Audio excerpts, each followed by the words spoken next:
Okay, hello everyone.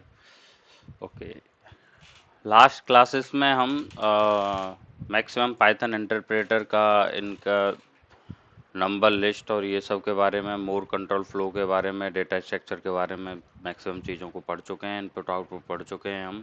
Error and exceptions के बारे में भी हमने पढ़ लिया है। अभी अपना चल रहा है मॉड्यूल्स।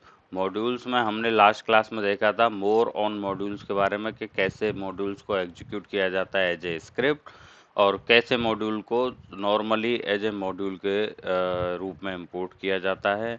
कब underscore underscore main function equal to underscore underscore name वाला जो स्टेटमेंट है, कंडीशन है, उसको कब रखा जाता है, कब नहीं रखा जाता है, उसके क्या फ़ायदे हैं, ये सारा सब कुछ। कैसे सर्च पाथ है, ये इसके बारे में पढ़ा था हमने। और कंपाइल्ड पाइथन फाइल्स क्या क्या हैं, इसके बारे में पढ़ा था। Okay, so if you will go to this, हमने ये सारी की सारी चीज़ें कल कवर कर ली थी, कल की लास्ट की क्लास में। आज हम इन सब चीज़ों के बारे में पढ़ने वाले हैं। Okay, before going to these all things, let me again go through once again कि क्या है ये सारी की चीज़ें। एक बार 5 मिनट में लास्ट क्लास का हम रिवीजन करेंगे, जिससे कि आगे बढ़ सकें, और फिर अपन आगे बढ़ते हैं उस पर, अपने टॉपिक पर। सो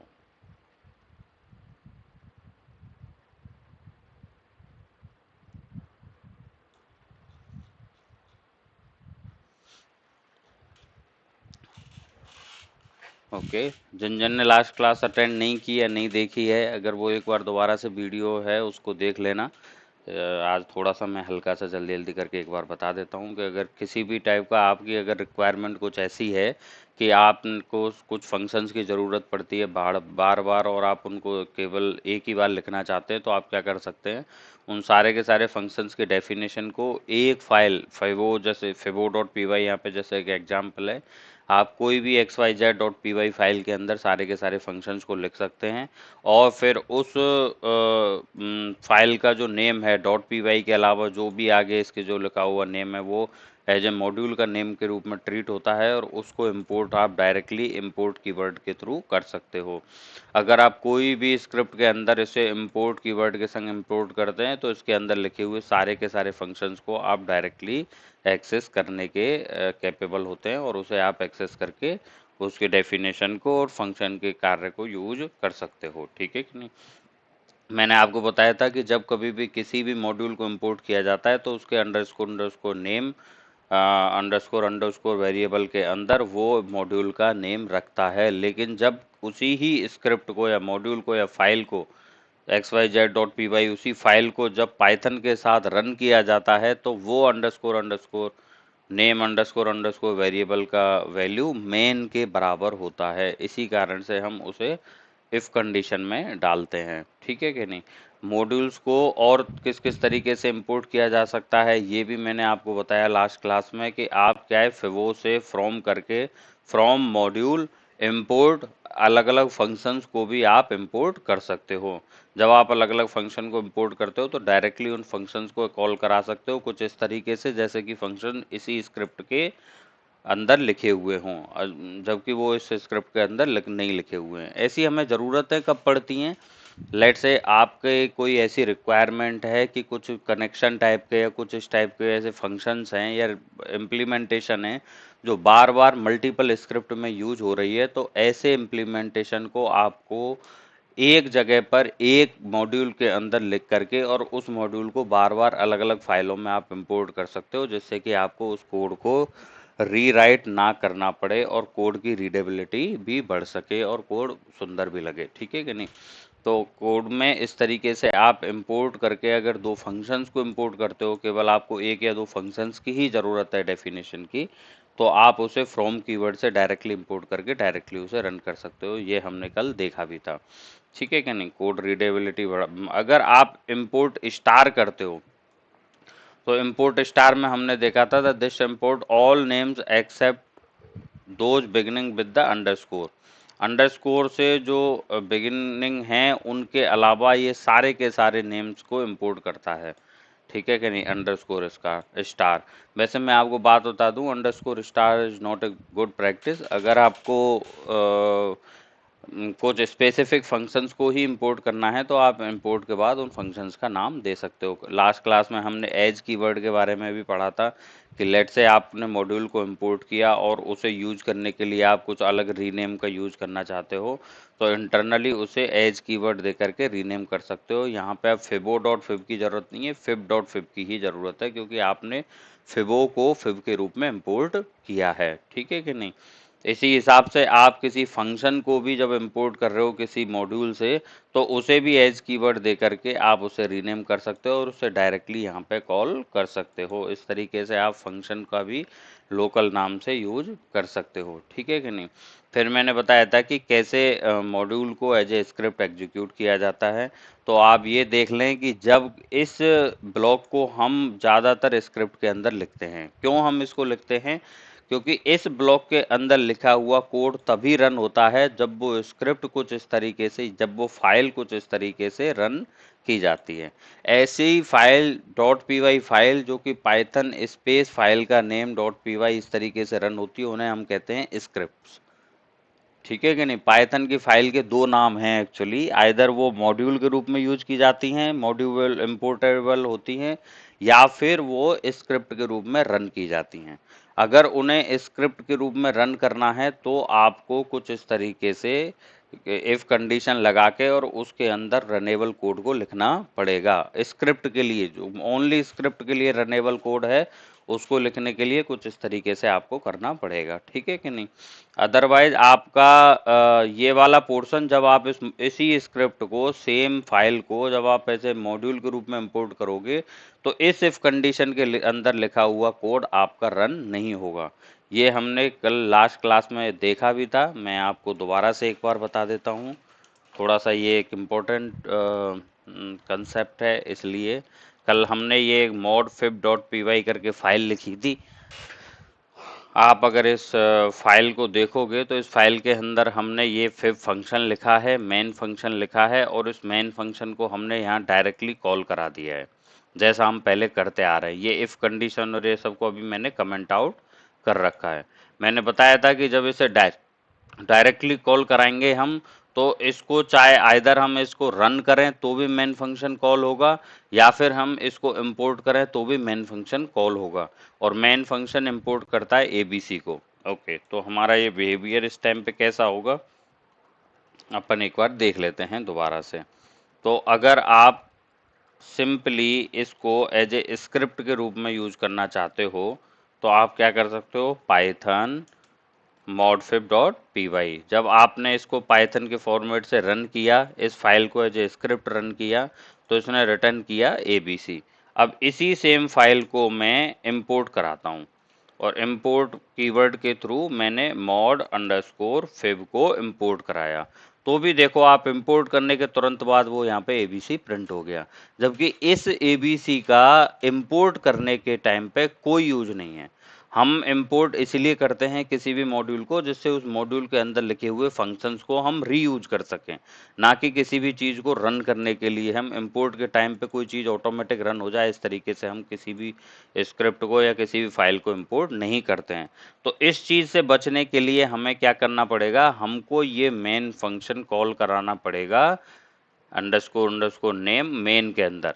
अगर ये वाला आपका कोड है अवेलेबल आपकी फाइल में तो इसका मतलब ये है कि जब कभी भी इस फाइल को एज ए स्क्रिप्ट रन किया जाएगा तभी मेन फंक्शन को कॉल करना है। अदरवाइज अगर मॉड्यूल के रूप में रन किया जाएगा तो सिंपली आपको कोई मेन फंक्शन कॉल नहीं होगा, ऑटोमेटिक आप जितने भी कोड हैं उनको डायरेक्टली एक्सेस कर सकते हो। तो किस तरीके से आप देखें यहाँ पे, अगर मैं इसको पाइथन में दोबारा से वो किया मैंने स्क्रिप्ट वो फाइल को एज ए स्क्रिप्ट रन किया तो यहाँ देखिए एबीसी प्रिंट हो गया क्योंकि मेन फंक्शन कॉल हुआ था और मेन फंक्शन के अंदर एक ही स्टेटमेंट है प्रिंट एबीसी। अब इसी को मैं पाइथन के अंदर जब इंपोर्ट करने की कोशिश करता हूँ मॉडफिब, तो देखिए इस बार कोई भी कोड किसी भी तरीके से रन नहीं हुआ और अगर मैं चाहूँ कभी भी तो मेन फंक्शन को इस तरीके से एक्सेस कर सकता हूँ और आप देखें यहाँ पे अब मेरा एबीसी प्रिंट हुआ है। तो इंपोर्ट का मतलब ही ये है कि मैंने इस फाइल के सारे के सारे इस मॉड्यूल की सारी जितने भी फंक्शंस हैं उनको मैं एक्सेस करने के लिए मैंने इसको इंपोर्ट किया है, जिससे कि मैं ये यहाँ से इस कोड से एक्सेसिबल हूँ सारे के सारे फंक्शन।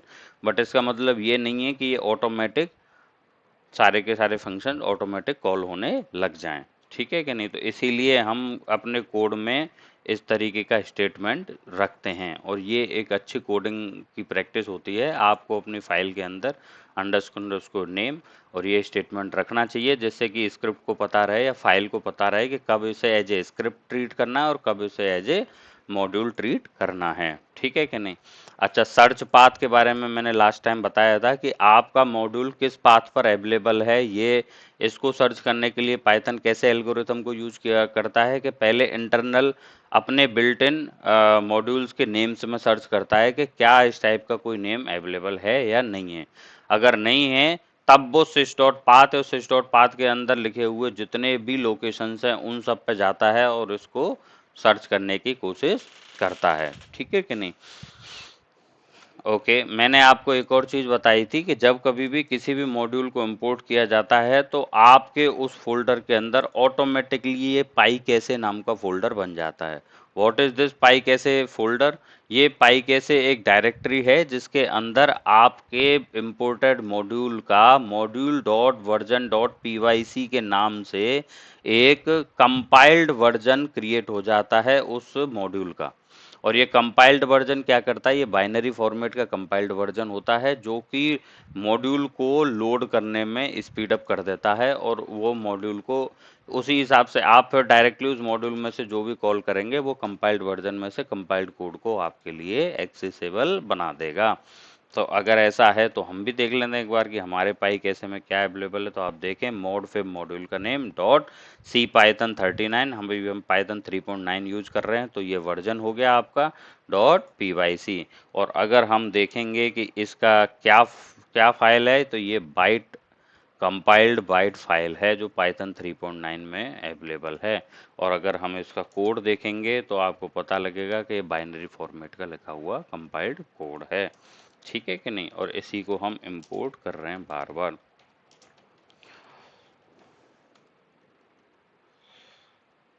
ओके, ये मैं सारा सब कुछ बता चुका हूँ। सबसे बहुत इम्पोर्टेंट बात ये है जो कि मैंने लास्ट टाइम भी आपको बताई थी, ये वाला पॉइंट, कि अगर आप किसी भी कोड को dot P Y C file के थ्रू रन कर रहे हो या फिर उसे डॉट पी वाई फाइल के थ्रू रन कर रहे हो, इट मीन्स कि आपका code either dot P Y file से स्क्रिप्ट के तौर पर रन होकर इंटरप्रेट हो रहा है या फिर dot P Y C file से इंपोर्ट होकर के रन हो रहा है। दोनों ही केस में स्पीड का कोई फर्क नहीं होता, दोनों ही बराबर टाइम लेती हैं, बराबर सब कुछ लेती हैं। ये पाइथन आपको क्लियरली यहाँ पे स्टेटमेंट दे करके बता रहा है, ठीक है कि नहीं। अगर किसी को लगे कि भाई आप अपने कोड को कंपाइल वर्जन क्यों करते हो, डॉट पीवाईसी फाइल में क्यों चेंज करते हो, जस्ट उसको मॉड्यूल को लोडिंग में स्पीड अप करने के लिए, दैट्स इट। इसका ये बिल्कुल भी मतलब नहीं है कि कंपाइल्ड वर्जन है तो वो जल्दी कोड को रन कर देगा और आपकी कोड की जो रन टाइम है वो बढ़ जाएगा, ऐसा कुछ भी नहीं है। आइदर डॉट पी वाई को आप इंटरप्रेट करो या डॉट पी वाई सी के थ्रू आप कोड को रन करो, दोनों ही सेम टाइम आपका लेते हैं। ओके, तो ये कल का हमारा पूरा का पूरा था जिसमें हमने ये सारा सब कुछ पढ़ा था। आज के लिए हम एक बार चालू करते हैं अपनी स्टैंडर्ड लाइब्रेरी से। तो देखिए, आपको बता देता हूँ कि पाइथन ऑटोमेटिकली बहुत सारी लाइब्रेरीज आपके लिए स्टैंडर्ड प्रोवाइड करता है जिसमें उसने पाइथन के कोड लिख रखे हैं। पिछले कुछ क्लासेस में मैंने आपको उन स्टैंडर्ड लाइब्रेरीज के कोड के बारे में बताया भी था, उसका पाथ भी अवेलेबल है जो आपको python.org फाइल, वो python.org वेबसाइट पर ही मिल जाएगा। वो आपको सारा सब कुछ बताता है कि कहाँ पर इसका पाथ है और कैसे कैसे कोड लिखा हुआ है, ठीक है कि नहीं। तो उनमें एक सिस, ये आपने बहुत बार देखा होगा, एस बाई एस, इस लाइब्रेरी को हम बहुत बार इंपोर्ट करते हैं। तो देखते हैं आज हम इसको इंपोर्ट करके कि क्या है एग्जैक्टली ये लाइब्रेरी।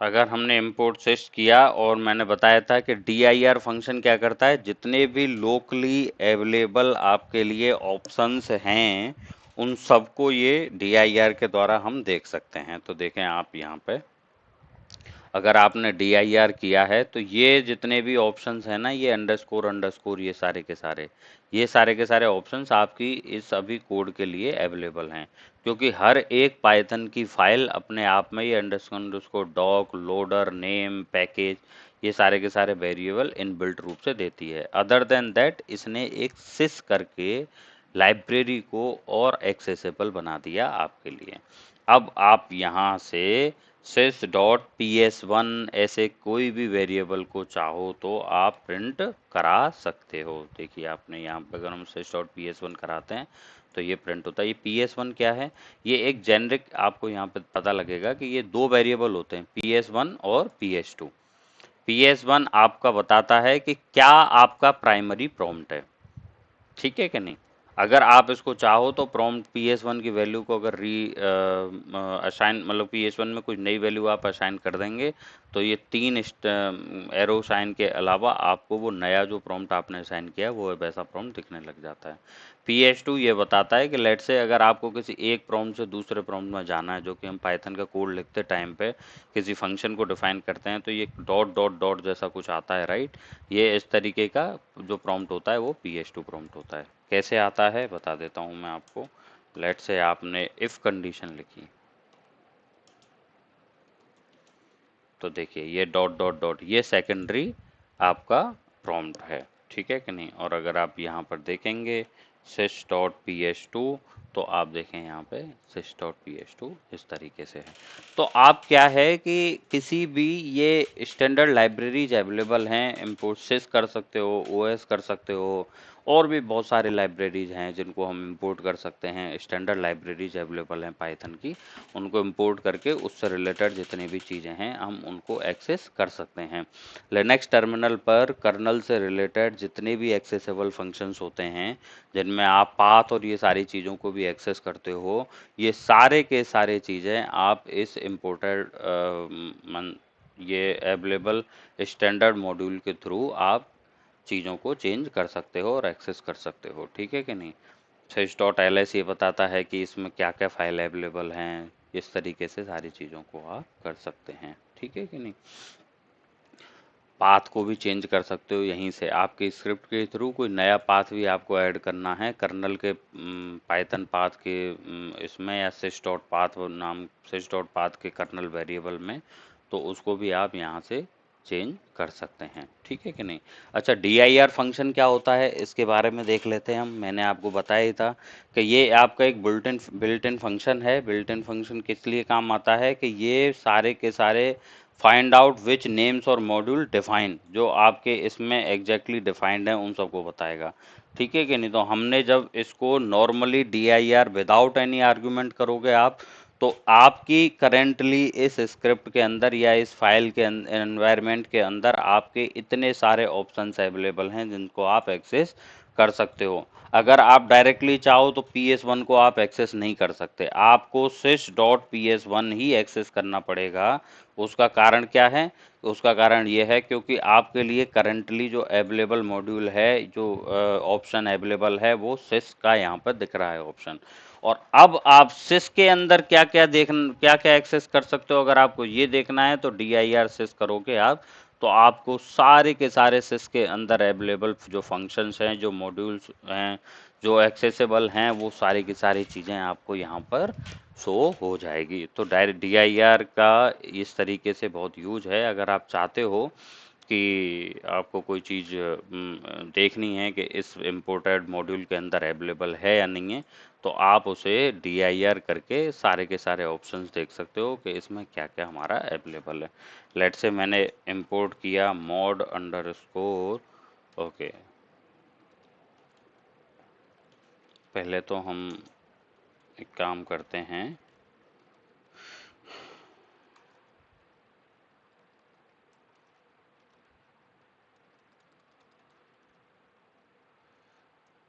क्लास अंडरस्कोर 12 से mod 5 को यहाँ कॉपी कर लेते हैं, ठीक है कि नहीं। आप देखें अभी कोई अंडरस्कोर अंडरस्कोर पाइथन कैसे करके किसी भी टाइप का कोई फंक्शन नहीं है, ठीक है कि नहीं।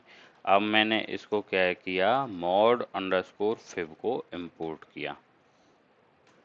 Okay, before importing it let me check what is exactly dir having। dir के पास ये बेसिक ओनली जो फंक्शंस हैं वो सारे के सारे फंक्शन अवेलेबल हैं। अब मैंने क्या किया, मॉड अंडरस्कोर फिब को इंपोर्ट किया और फिर dir को चेक किया, तो आप देखें इन बेसिक के अलावा एक मॉड अंडरस्कोर फिब नाम का भी एप्लीकेशन वो चीज़ आपके लिए एक्सेसिबल हो गई है। अब अगर मैं चाहूँ तो एक काम और कर सकता हूँ, इसमें अपन दोबारा चालू कर लेते हैं इसको जिससे क्लियरिटी रहे। From mod underscore fib import fib, fib नाम का हमारा एक फंक्शन था जिसको हम इसमें से इंपोर्ट करके अगर देखें, और अब अगर dir को देखें तो आप देखिए dir में मॉड फिब अवेलेबल नहीं है, ओनली जो आपने इंपोर्ट किया है वो फंक्शन का नाम डायरेक्टली आपके पास अवेलेबल है। तो आपका ये dir एग्जैक्टली करता है। ओके, तो आप dir को डायरेक्टली मॉड्यूल के अंदर एप्लीकेबल बना सकते हो चाहो तो वो फिबो के अंदर बता देगा कि क्या क्या चीज़ें अवेलेबल हैं, और आप सिस के अंदर कर रहे हो तो वो सिस के अंदर बता देगा क्या क्या चीज़ें अवेलेबल हैं, इस तरीके से। और अगर आप इसे सिंपली dir कर रहे हो तो देखिए आपका ये लोकल वेरिएबल भी है ना, तो ये लोकल सारी की सारी चीज़ें बताता है कि ये लोकल वेरिएबल एक्सेसिबल है, तो ये भी अवेलेबल है आपके इस एनवायरनमेंट के अंदर। तो अगर आप नॉर्मली बिना किसी आर्गुमेंट के dir दे रहे हो तो वो ये सारी की सारी चीज़ें बताता है। आप इंपोर्ट करते हो बिल्ट-इन्स को, तो बिल्ट-इन्स के जितने भी लाइब्रेरी के जितने भी डायरेक्ट फंक्शंस हैं उन सबको यहाँ पे बता देगा। ओके, एक नया टॉपिक है आपके पास। देखिए dir सिंपली एक बिल्ट इन फंक्शन है, उसको आप यूज करके देख लें एक बार, आपको सारी चीज़ें समझ में आ जाएंगी, है ना। एक नया फंक्शन है पैकेजेज। पैकेजेज क्या होता है कि जब कभी भी हम, ऐसा होता है ना कि जब कोई नया प्रोजेक्ट है आपके पास और उसमें मल्टीपल फाइल्स अवेलेबल हैं, और लेट से उन फाइल्स का पाथ भी अलग अलग अवेलेबल है। लेट से मैंने एक साउंड सिस्टम का एक नया सॉफ्टवेयर डिजाइन किया है और उसमें मल्टीपल टाइप के साउंड सिस्टम हैं। लेट से एक JBL का है, एक सोनी का है, एक कुछ है, उनमें फिर उनके हर एक साउंड सिस्टम का अपना अपना प्रॉपर्टीज है कि वो क्या टाइप है क्या नहीं है, उसकी अपनी खुद की फाइल्स अवेलेबल है ना। तो ऐसा साउंड सिस्टम का पूरा सॉफ्टवेयर बनाने के लिए आपको अगर एक स्ट्रक्चर्ड फॉर्मेट में प्रॉपर सॉफ्टवेयर बनाना है तो आपको कुछ इस तरीके का कोड लिखना पड़ेगा। आप क्या करोगे, उस साउंड नाम के एक फोल्डर के अंदर फॉर्मेट किस किस कौन कौन से फॉर्मेट हैं उसके लिए एक अलग से फोल्डर बनाओगे, और अलग अलग फॉर्मेट के लिए अलग अलग पाइथन की स्क्रिप्ट लिखोगे। क्या क्या टाइप की इफेक्ट हैं, क्या क्या इफेक्ट आते हैं उसमें, इको सराउंडिंग किस किस तरीके के हैं, ये सारे के सारे इफेक्ट के लिए एक अलग फाइल लिखोगे और उनको एक अलग फोल्डर के अंदर होंगे। और क्या क्या फिल्टर्स अवेलेबल हैं हमारे पास वो साउंड सिस्टम में, ये सारे के सारी चीजें फिल्टर्स फोल्डर के अंदर लिखोगे। एंड लेट से अब आपको इंपोर्टिंग करनी है, अब आपको मॉड्यूल को इंपोर्ट करना है। ये सारी की सारी जो हैं ये स्क्रिप्टेबल फाइल नहीं, लेट से कोई मॉड्यूल फाइल हैं, इंपोर्ट करके आप इनको मॉड्यूल के तौर पे इंपोर्ट भी कर सकते हो। और अगर दोनों तरीके का ये अगर ये सपोर्ट कर रही हैं तो स्क्रिप्ट और मॉड्यूल के रूप में आप दोनों के तरीके से काम कर सकती हैं। तो इसको इंपोर्ट करने के लिए आपका नेम, केवल आप ये फाइल का नेम ही यूज नहीं करोगे, आप sound dot format dot then इस फाइल के नेम पर आओगे। तो डॉट्स के साथ वो पाथ हमारे द्वारा बताया जाता है, अगर ये पाथ अंडर इस तरीके से डायरेक्टरी स्ट्रक्चर में अवेलेबल मॉड्यूल को आपको इंपोर्ट करना है। तो जैसे कि अगर ए है, ए के अंदर for example module A dot B अगर इस तरीके से इंपोर्टेड है तो इसका मतलब ये है कि बी सब मॉड्यूल है पैकेज ए का। ओके, तो देखिए कैसे कर रहा है, sound dot effect dot echo. अगर इसे इस इको को इंपोर्ट करना है तो इसको किस तरीके से करेगा, sound dot effect dot echo. अच्छा, अगर directly import sound dot effect dot echo करेगा तो इको के अंदर अगर कोई भी फंक्शन है उसके लिए उसको ये पूरे के पूरे नेम का इसी तरीके से यूज करना पड़ेगा, sound dot effect dot echo dot function name. अब आपको मैंने एक एज बताया था, एज कीवर्ड, जिसके द्वारा हम क्या है इसको लोकल कोई और नेम भी दे सकते हैं, राइट। तो अगर आप इसको sound import sound dot effect dot echo as ABC अगर इस तरीके से कर देते हो तो आपको ये लिखने की जरूरत नहीं है, आप ABC dot directly echo filter कर सकते हो। इवन आप अगर चाहो तो from sound dot effect import echo करोगे सिंपली तो इको डॉट इतना ही काफी है, ठीक है कि नहीं। और अगर इसके अलावा भी आपको कुछ अलग तरीके के सिंपली ओनली बस इको फिल्टर को ही देना है तो from sound dot effect dot echo import echo filter. तो अगर आप इको फिल्टर को ही ओनली फंक्शन को ही इंपोर्ट करोगे तो डायरेक्टली आप फंक्शन को कॉल करा सकते हो। ये इंपोर्ट करने के डिफरेंट डिफरेंट मेथड हैं, आपको ये याद रखना है कि किस मोमेंट पे क्या आपकी यूजेबिलिटी है जिसके कारण आप इसको इंपोर्ट किस तरीके से करोगे। फ्रॉम पैकेज इंपोर्ट आइटम ऐसे इंपोर्ट कर सकते हो, या फिर इंपोर्ट पैकेज कर सकते हो, या फिर फ्रॉम मॉड्यूल इंपोर्ट स्टार कर सकते हो। इस तरीके के डिफरेंट डिफरेंट तरीके के आपके पास अवेलेबल हैं। देखिए स्टार के बारे में ना स्पेशली ये लाइन इसमें भी लिखी हुई है कहीं ना कहीं कि जो स्टार है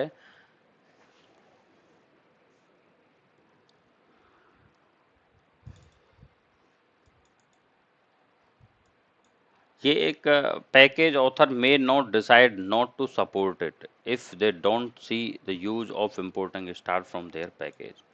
एक्चुअली है ना, अगर आपको ऐसा है ना कि अगर इसकी बहुत ज़्यादा ज़रूरत नहीं है, आपके पास कोई भी रास्ता नहीं बचा है अदर देन इंपोर्ट स्टार करने के, तब तो एक अलग बात है। अदरवाइज आपको इंपोर्ट स्टार मैक्सिमम टाइम पर नहीं करना चाहिए, क्योंकि इंपोर्ट स्टार क्या करता है रीडेबिलिटी कोड की इतनी कम कर देता है कि आप क्या है इंपोर्ट स्टार कर लिया तो वो जितने भी साउंड और इफेक्ट के अंदर जितनी भी चीज़ें होंगी उन सबको इंपोर्ट कर देगा। और आपको एग्जैक्टली यही नहीं पता है, आपको बार बार DIR से चेक करना पड़ेगा क्योंकि क्या क्या चीज़ इसके द्वारा इंपोर्ट हमारे द्वारा की गई है इंपोर्ट स्टार के द्वारा। और अगर मल्टीपल इंपोर्ट स्टार अवेलेबल हैं आपके कोड में तो वो क्या है टाइम भी ज़्यादा लेंगे, लोडिंग होने में उनको टाइम लगेगा। इवन उनको सर्च भी करना पड़ेगा कि अगर इंपोर्ट स्टार हो रहा है तो क्या क्या चीज़ें स्पेशली इंपोर्ट हुई हैं और उनको फिर नामों को आपको उस तरीके से यूज़ करना पड़ेगा। इसके लिए क्या है, देखिए यहाँ पे जो फाइल डायरेक्टरी स्ट्रक्चर जब आप बनाते हो ना तो सारे के सारे सिस्टम सारे के सारे इन फोल्डरों को इनिशियलाइज करने के लिए एक init डॉट पी वाई लिखते हो आप। क्यों लिखते हैं हम init डॉट पी वाई, ये मैं आपको बता देता हूँ। जब कभी भी कोई भी मॉड्यूल को आपने लिखा तो इंटरनली आप देखो एक अंडरस्कोर अंडरस्कोर इनिट करके हमने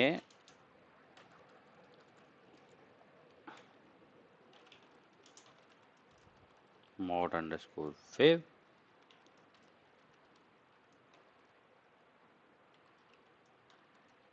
अंडरस्कोर अंडरस्कोर अगर आप नेम करोगे तो इस नेम में आप देखो ये ऑटोमेटिकली इस मॉड्यूल का नेम देता है जो कि इंटरनली इस मॉड्यूल में इनिट करके ये वेरिएबल सारे के सारे असाइन हुए हैं, इनकी वैल्यू यहाँ पे असाइन हुई है। लेकिन एक फोल्डर के अंदर तो हम कोई कोड इस तरीके का लिखते नहीं है। मॉड्यूल तो हम अगर डॉट पी वाई लिखेंगे तो वो ऑटोमेटिकली हमने मान लिया कि डॉट पी वाई कोई भी फाइल लिखोगे तो ये बेसिक जितनी भी चीज़ें हैं ये ऑटोमेटिकली क्रिएट हो जाएंगी और उनकी वैल्यू इनिट के द्वारा इनिट कर दी जाएगी, ठीक है कि नहीं। कंस्ट्रक्टर है इसका क्लास का dot P Y file create करने पर और वो सारी की सारी ये चीज़ें कंस्ट्रक्ट कर देगा। लेकिन कोई भी जब डायरेक्टरी बनाते हो आप तो डायरेक्टरी में किसी भी तरीके का कोई कोड लिखा नहीं जाता और ना वो डॉट पी वाई के फॉर्मेट में होती है। तो उस डायरेक्टरी की प्रॉपर्टीज को इनिट करने के लिए आपको इनिट डॉट पी वाई अलग से लिखनी पड़ती है। लेट से आपको इस साउंड डायरेक्टरी में, अच्छा एक डायरेक्टरी में क्या क्या प्रॉपर्टीज पॉसिबल है कि जब आप इसको इंपोर्ट कर रहे हो तो इस डायरेक्टरी से क्या क्या चीज़ बाय डिफ़ॉल्ट इंपोर्ट होनी चाहिए, क्या चीज़ इंपोर्ट नहीं होनी चाहिए, किस चीज़ को आप एक्सट्रैक्ट करके रखना चाहते हो, किस चीज़ को आप पब्लिकली दिखाना चाहते हो, पब्लिकली इंपोर्ट करना चाहते हो।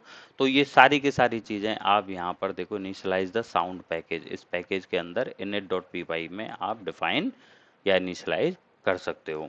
और उसको इनिशियलाइज करने के लिए अंडरस्कोर अंडरस्कोर वेरिएबल का यूज किया जाता है। आप इस अंडरस्कोर अंडरस्कोर वेरिएबल के अंदर कोड फॉर द पैकेज और set the underscore underscore variable, है ना। कैसे सेट कर सकते हो आप इस अंडरस्कोर अंडरस्कोर वेरिएबल के अंदर बता सकते हो कि आपको इको सराउंडिंग रिजर्व बस इतने ही मॉड्यूल्स हैं या फिर इस मॉड्यूल के अंदर इतनी ही चीजें हैं।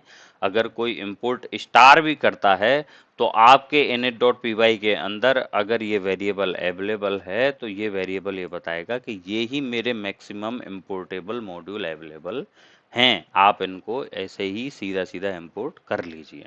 अगर अंडरस्कोर अंडरस्कोर ऑल नहीं है, in that case if underscore underscore call defined नहीं हो रहा है, तब इंपोर्ट स्टार करने पे वो इसके अंदर साउंड डॉट इफेक्ट के अंदर जितने भी नेम अवेलेबल हैं, जितने भी फंक्शंस अवेलेबल हैं, उन सब को वो पैकेज में इंपोर्ट कर लेगा।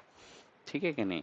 तो अगर आप चाहते हो कि नहीं वो सारा सब कुछ इंपोर्ट ना कर सके, एक एब्स्ट्रैक्ट लेयर मेरे को क्रिएट करनी है बीच में, तो आप इस तरीके से अंडरस्कोर अंडरस्कोर ऑल का यूज कर सकते हो। ठीक है कि नहीं। अगर आपको यहाँ तक किसी भी टाइप का कोई कंफ्यूजन है तो आप मुझे बताएं, अदरवाइज विल मूव फॉरवर्ड। ये छोटी छोटी सी चीज़ें हैं होने को, आप सबने शायद मेरे हिसाब से अगर कुछ भी हल्की फुल्की स्क्रिप्टिंग की है या फिर कुछ भी पाइथन का कोड कहीं पे भी देखा है तो आपने ये सारी चीज़ें देखी होंगी कि इंपोर्ट हो रखा है वहाँ पर, कैसे कैसे इंपोर्ट हो रखा है, ये सब चीज़ आपने देखी होगी। बट इम्पोर्टेंट पॉइंट ये है कि इन सब को हम यूज कर लेते हैं, रीड कर लेते हैं, सब सारा सब कुछ ठीक है, लेकिन इस सब के ना जो ये इम्पोर्टेंट चीज़ है ना, जैसे अंडरस्कोर अंडरस्कोर ऑल वेरिएबल हुआ, इंपोर्ट स्टार कब यूज करना है, अलग अलग तरीके का इंपोर्ट करने का मेथड, इनके बारे में हमारे कंसेप्ट क्लियर नहीं होते और हम क्या करते हैं कि जहाँ पे हमको दो ही फंक्शनों की ज़रूरत होती है वहाँ भी हम इंपोर्ट स्टार करके अपनी स्क्रिप्ट को हाई लोडेड बना देते हैं, जिससे कि वो स्क्रिप्ट बाद में बहुत सारा टाइम लेने लग जाती है और फिर पाए कोड क्रैश हो जाता है। जिस तरीके से अभी आपने सुना होगा, एक बहुत बुरी खबर है राइट कि लूना 25 क्रैश हो गया। One of the bad news कि अगर वो सक्सेस होता तो हमारे लिए भी आगे फ़ायदा होता। और स्पेस एजेंसीज कभी भी किसी कंट्री बेस पे चलती नहीं है, सारी स्पेस एजेंसीज एक साथ हैं और वो एक दूसरे को सपोर्ट करती हैं, लेकिन किसी एक सॉफ्टवेयर के फेल होने के कारण इस तरीके की घटना हुई है। तो सॉफ्टवेयर में इस तरीके की इश्यूज आती ही क्यों हैं? क्योंकि हम किसी किसी जगह पर अपनी कम नॉलेज के चक्कर में ये जो छोटे छोटे लीक पॉइंट हैं इनको भूल जाते हैं और हम इस तरीके से अपने सॉफ्टवेयर को बहुत ज़्यादा लोडेबल बना देते हैं। और अभी तो क्या होता है कि जो हमारे पास सिस्टम यहाँ अवेलेबल हैं इनमें मेमोरी भी अच्छी खासी अवेलेबल है, पावर आपका ऑल टाइम कनेक्टेड रहता है, बैटरी आपकी फुल रहती है, आपको पता नहीं चलता कि ओके कोड ज़्यादा ले रहा है, टाइम नहीं ले रहा, सारा सब कुछ आपको बहुत अच्छा लगता है।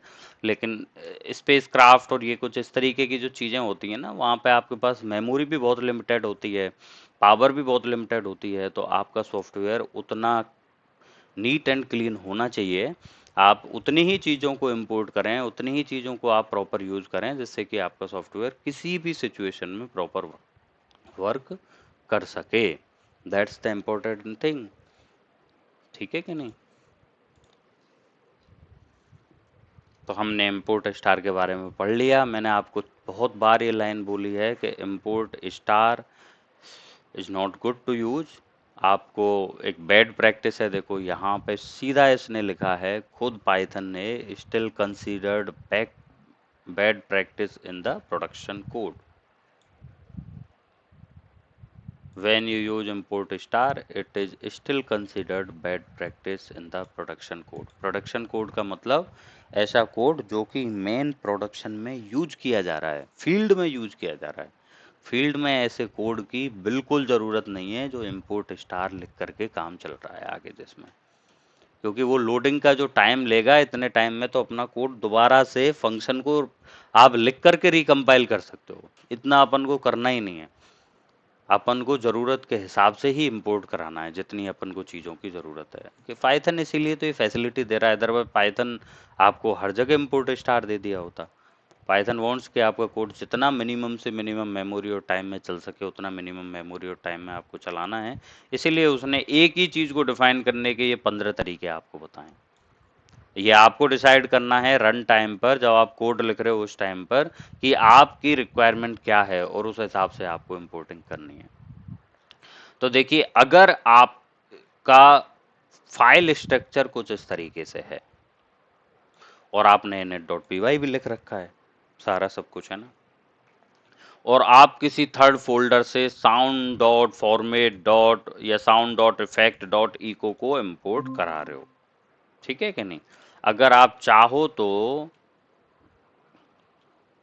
चाहो तो सिंपली, अगर किसी एक फोल्डर के अंदर से अगर इंट्रा पैकेज अगर आपको रेफरेंसिंग देनी है, तो आपको पाथ भी दिखाने की जरूरत नहीं है। पाइथन आपसे कहता है कि अगर आप लेट से इको के अंदर ही बैठे हो और वहीं पे आप कोड लिख रहे हो, ठीक है कि नहीं, let's say sound dot filter dot echo वाले फोल्डर में सराउंडिंग में आप डॉट पी वाई का कोड लिख रहे हो, सराउंडेड डॉट पी वाई आपको ये वाला कोड लिख रहे हो, और आपको इस इको की जरूरत है और इको में अवेलेबल फंक्शंस की जरूरत है, तो आपको पाथ अलग से देने की बिल्कुल भी जरूरत नहीं है। वहां पे इंट्रा पैकेज रेफरेंसिंग चलती है, जो आप डायरेक्टली फ्रॉम डॉट इम्पोर्टी को इस तरीके से आप कार्य कर सकते हो। डॉट का मतलब ये है कि करंट फोल्डर से आपको इको नाम का मॉड्यूल अवेलेबल है, उसे इंपोर्ट करना है। अगर इसने डॉट डॉट लगा दिया, इसका मतलब इसके करंट फोल्डर से पहले वाला जो फोल्डर है वहां से फॉर्मेट को आपको इंपोर्ट करना है। ऐसे ही आपके डॉट डॉट फिल्टर से लगा दिया, इसका मतलब फिल्टर के अंदर आपका एक इक्विलाइजर नाम का फंक्शन है, उसको आपको इंपोर्ट करना है। तो इस तरीके से आप इंट्रा पैकेज रेफरेंसिंग भी कर सकते हैं। अगर आपको कहीं किसी कोड को आप देख रहे हो और वहां पे ऐसे डॉट डॉट डॉट और डॉट डॉट फिल्टर्स इस तरीके की कोई चीज आ रही है, तो बिल्कुल डरने की जरूरत नहीं है। समझ जाओ अच्छे तरीके से कि यहाँ पे इंट्रा पैकेज रेफरेंसिंग हो रही है। ओके, अगर आपका पैकेज मल्टीपल डायरेक्टरीज में अवेलेबल है, ठीक है कि नहीं, तो आप अंडरस्कोर अंडरस्कोर पाथ डिफाइन करोगे स्पेशल एट्रीब्यूट को, जिससे कि आपको इनिट के अंदर, जिससे कि आपको ये पता लगे कि अगर ये मल्टीपल डायरेक्टरीज में अवेलेबल है तो आपको कौन सी डायरेक्टरी में को यूज करना है। वैसे मैं आपको बता देता हूँ, ऐसा होता नहीं है ज़्यादातर। एक अच्छा प्रोटेक्शन कोड जब किसी फील्ड में रन करता है तो किसी भी एक ही नाम के पैकेज को मल्टीपल डायरेक्टरीज में रखा नहीं जाता है। लेकिन अगर इस तरीके की कोई रिक्वायरमेंट या कोई केस आपके सामने आ जाता है, तो आपको पता होगा कि आपको ये याद रखना है कि अंडरस्कोर अंडरस्कोर पाथ एक स्पेशल वेरिएबल है, स्पेशल एट्रीब्यूट है। ये सपोर्ट करता है package support one more special attribute underscore underscore path.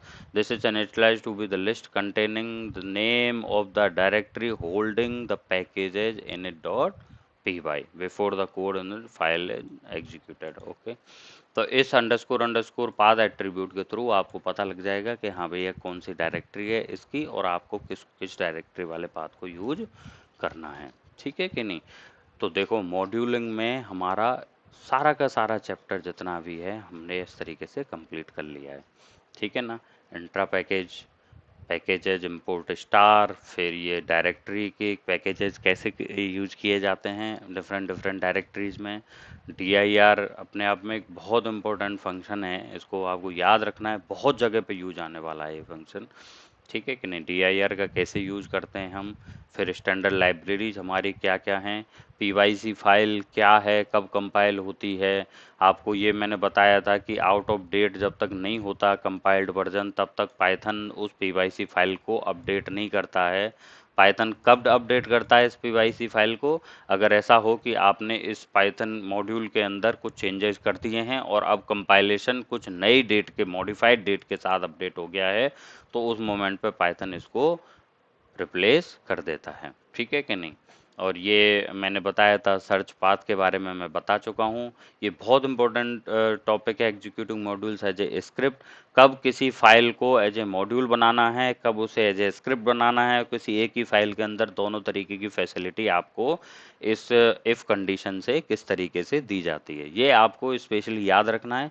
बहुत इंटरव्यू क्वेश्चंस में ये पूछा जाता है कि ये लाइन क्यों लिखी जाती है, ठीक है कि नहीं। तो आपके दिमाग में कंसेप्ट क्लियर होना चाहिए कि अंडरस्कोर अंडरस्कोर नेम जो है, यहाँ पर हमने देखा है कि अंडरस्कोर अंडरस्कोर नेम एक कंस्ट्रक्टेड एक ऐसा एट्रीब्यूट है जो ये बताता है कि आप इस फाइल को किस तरीके से रन कर रहे हो। उसमें अवेलेबल जो वेरिएबल है, अगर वो as a script file run हो रही है तो इसकी वैल्यू अंडरस्कोर अंडरस्कोर मेन होती है। अदरवाइज अगर उसे इंपोर्ट किया जा रहा है तो इस मॉड्यूल के नेम की बराबर ही इसकी वैल्यू होती है। ये आपको चीज़ हमेशा याद रखनी है। एज वाला जो कीवर्ड था उसके बारे में भी मैंने आपको बताया है कि इसका क्या काम है और कैसे यूज किया जाता है इसको, ठीक है कि नहीं। और इस तरीके से हमारा पाइथन का मॉड्यूल्स का जो चैप्टर था वो कंप्लीट है। अब आप देखोगे तो 6, 7, 8 तक हमारा सारा सब कुछ कंप्लीट हो चुका है। 9th में क्लासेज हैं। ये एग्जैक्टली पाइथन का स्पेशली कोई ऐसा वो नहीं है कि पाइथन के बेसिक्स में आने वाला टॉपिक है। ऑब्जेक्ट ओरिएंटेड है पाइथन। पाइथन हुई, जावा हुई, ये सारी की सारी लैंग्वेज हैं, ये ऑब्जेक्ट ओरिएंटेड लैंग्वेज हैं। इसमें जितनी भी चीज़ें आप यूज कर रहे हो वो एक क्लास और ऑब्जेक्ट के रूप में ही हैं, ठीक है कि नहीं। आपने देखा ही है, लिस्ट हो या डायरेक्टरी हो या डिक्शनरी हो या टपल हो या जो भी आप यूज कर रहे हो वो सारी की सारी अपने आप में क्लास ऑब्जेक्ट के रूप में होती हैं, ठीक है कि नहीं। फिर भी अपन देखते हैं एक बार इस टॉपिक को जल्दी से हम अगली क्लास के अंदर कंप्लीट कर लेंगे। अदर अदर छोटी छोटी चीज़ें हैं जो उनको देख लेंगे, ठीक है कि नहीं। और मेरी ये आपसे एक मतलब ये सजेशन है कि ये स्टैंडर्ड लाइब्रेरी के बारे में मैं क्लास में कवर नहीं करूँगा, क्योंकि स्टैंडर्ड लाइब्रेरी के बारे में कुछ कवर करने के लायक नहीं है। ये आपको ये बताता है कि इस स्टैंडर्ड लाइब्रेरी के अंदर क्या क्या चीज़ें ऑप्शंस अवेलेबल हैं, जो कि आपको खुद को पढ़ना है, इनको आपको खुद को प्रैक्टिस करना है। It's all about like a practice करने का कोड है। 10, 11 एंड 12 ये सारे के सारे जो चैप्टर हैं इसके बाद ये सारे के सारे प्रैक्टिस करने वाले कोड हैं। और ये सारे की सारी जो टॉपिक्स हैं वो सब आपको प्रैक्टिस करने हैं अपने लेवल पर। मैं आपको बता चुका हूँ कैसे इंपोर्ट करना होता है, उसमें किस किस तरीके से उनको यूज करना होता है। मैंने आपको हेल्प यूटिलिटी है पाइथन इंटरप्रेटर की वो भी बताई है। आप डायरेक्टली जाएं इंटरप्रेटर में और यूटिलिटी का यूज करें। तो अगली कुछ क्लासेस में हम इस 9 चैप्टर को कंप्लीट करेंगे और उसके बाद हमारी क्लास कंप्लीट हो जाएगी, ठीक है कि नहीं। Okay, any question on this modules topic?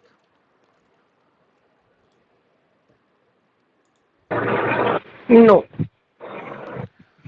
Okay, thank you. Rakesh, Sachin, अगर कोई क्वेश्चन नहीं है देन नहीं है। ओके, इसकी एक बार ज़रूर प्रैक्टिस कर नहीं लो, भैया। ठीक है ना। ओके सचिन, प्रैक्टिस जरूर कर लेना। देखिए ये जितने भी टॉपिक्स हैं ना ये बेसिक है आपका। इन सब से मैं जानता हूँ कि डायरेक्टली इन सब के यूज करने से आपको शायद बहुत अच्छे प्रोजेक्ट ना मिल पाएँ, लेकिन इनके बिना कोई प्रोजेक्ट सॉल्व नहीं हो सकता, ठीक है कि नहीं। इसमें एड ऑन कोई भी आप किसी भी एक नए तरीके का फ्रेमवर्क एड ऑन कर लें, आइदर जैसे जेंगो है या फिर मशीन लर्निंग से रिलेटेड कुछ है।